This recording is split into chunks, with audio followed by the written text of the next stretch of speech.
Hello, everyone. Welcome. Welcome to a conversation called Why Union, Why Now? My name is Dr. Jay Keene. I am the Executive Director for Student Support Services. In my role, I oversee a lot of the services that you may or will be using in our programs, and our panelists tonight will maybe share some of their experiences with that.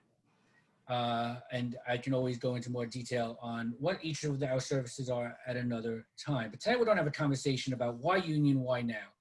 And why now is not just the why now of our time and our history and our lives, but also why was it there, why now, why did these panelists, why did these students choose union at their time in their life?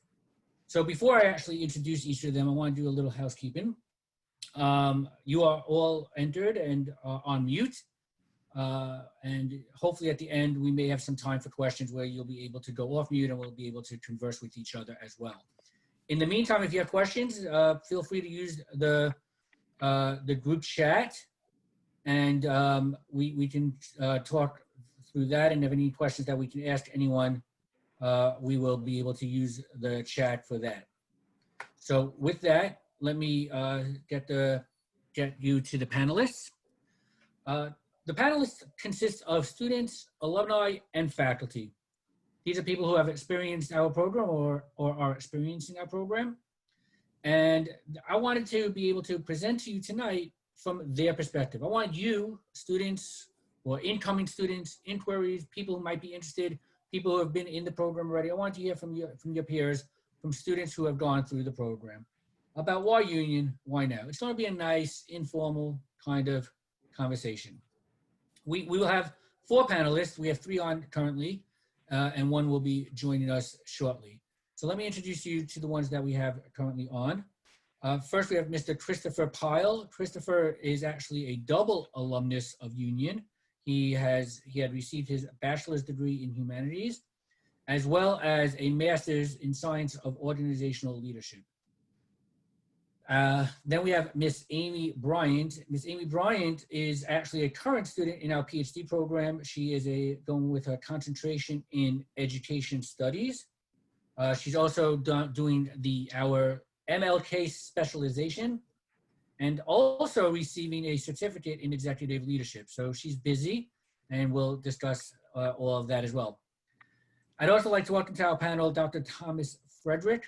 Dr. Frederick is our program chair for general education.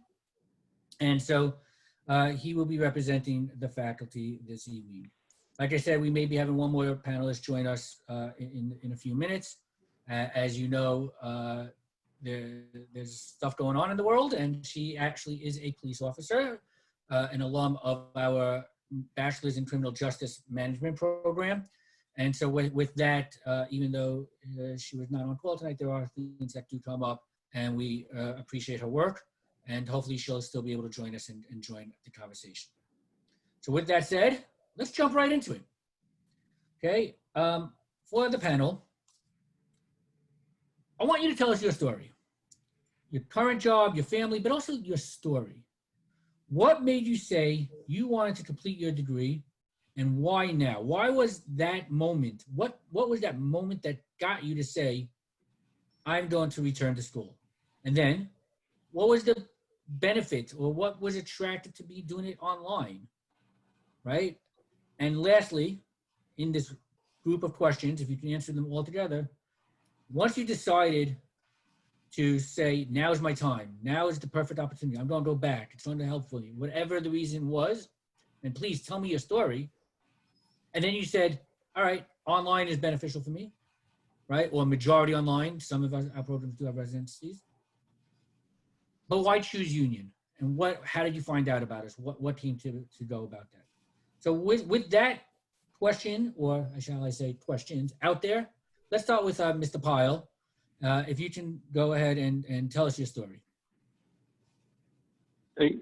It's interesting, Jay. Thank you for allowing me to be here. What is interesting is you were saying why union, why now? Because my now occurred twice with the union, as you alluded to, but over a 17-year gap. So I earned my bachelor's in 2001, and I earned my master's in 2018. So 2019. So I had a why now twice. And for me, I was a single father. The first time when I was seeking my bachelor's, I had graduated high school really early, had no real guidance where to go. So I had started college, got intimidated. I was like 16 years old and started doing life, and then had a daughter I was raising. And a friend of mine said, you should check out the Union Institute. I got my degree there. And so I did. And I'm in Northern California. So my local chapter was in Sacramento, and I got connected with my adjunct, and it was one of the single greatest educational experiences I ever had. I maintained a friendship with my adjunct for years.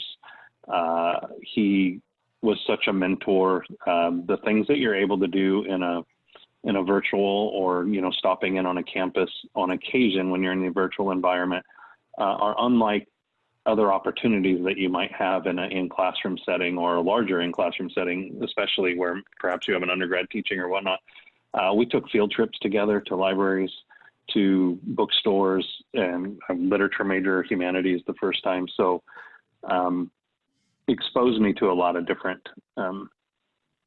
genres and different authors. And then I went into the work world for a long time, but I've always had this drive to earn a graduate degree, and I've owned multiple companies and whatnot over the years, and I wanted a degree in leadership. I was moving out of being a sole proprietor and working for a Fortune 500 company. I worked for a large healthcare company out here in California, and I wanted that leadership degree. I've always been drawn to it. And again, I have relationships that we've built in that program that extend out, that have dovetailed with my work life. I mean, literally had professors and directors, presenting and talking to my team at work.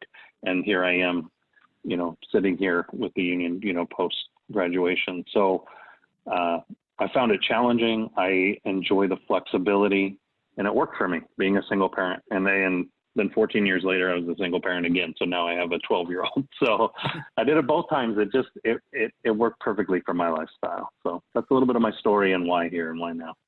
Great. Thank you very much. And we might dive into a little bit more later about when you say, you were going into a leadership role.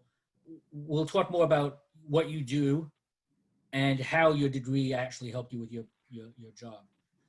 Ms. Bryant, you want to share some of your story? Sure. Good evening, everyone. I think for me, I know for me, I was always, growing up, I was always in school. So at the age of 21, I had my master's degree.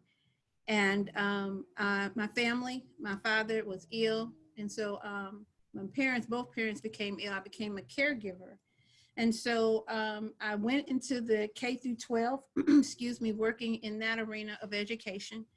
And while I was taking care of my parents, so I had this master's degree. I'm only 21 years old.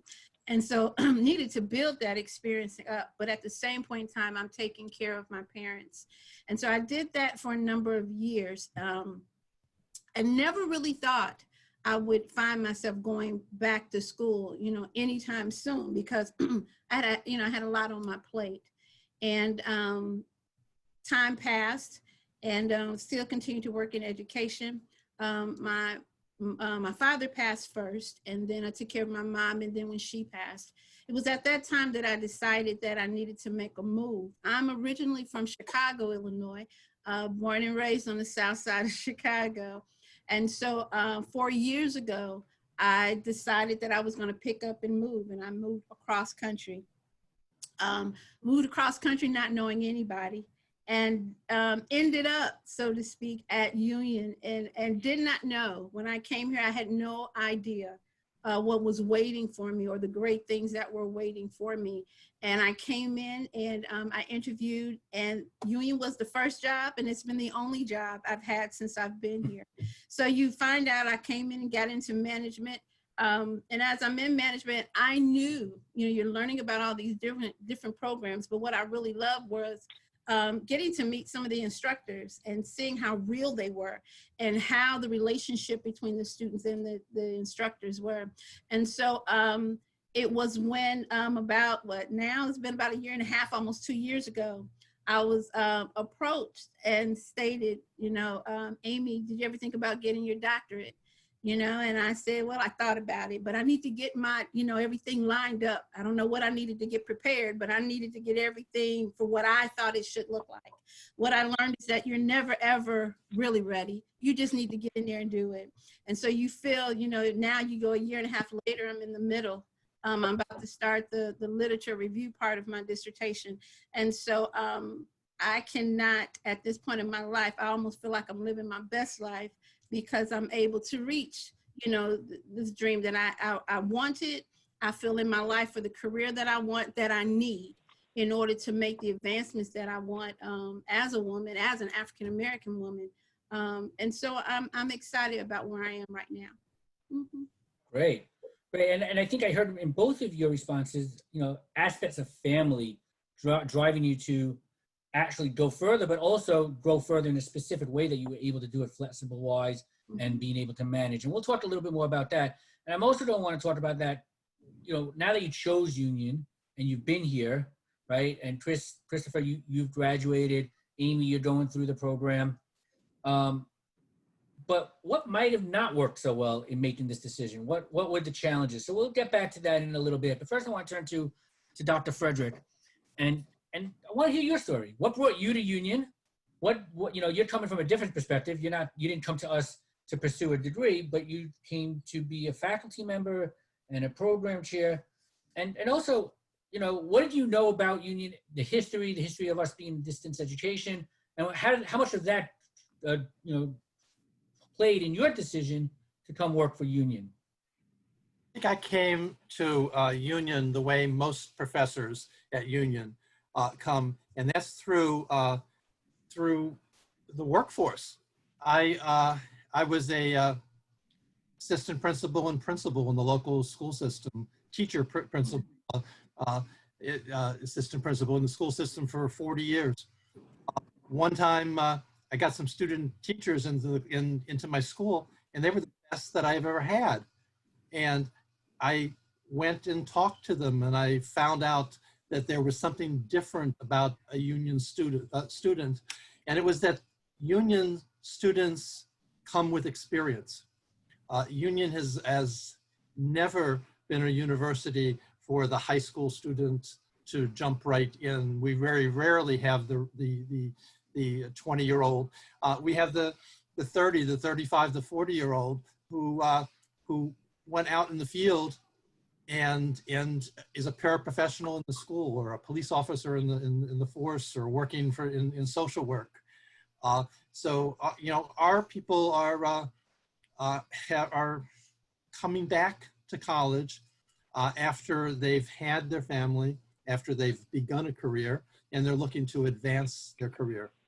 Just very briefly on history, just so you know, Union was established in 1964 as an experiment, specifically for the non-traditional aged student. Back then, to go to college, you needed to go to class between 9 and 5.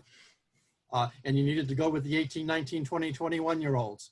We were a part of an experimental age group that created a way for the older student to come back, to take advantage of the experience that they've already had in the workforce, even to the point of getting credits for some of it.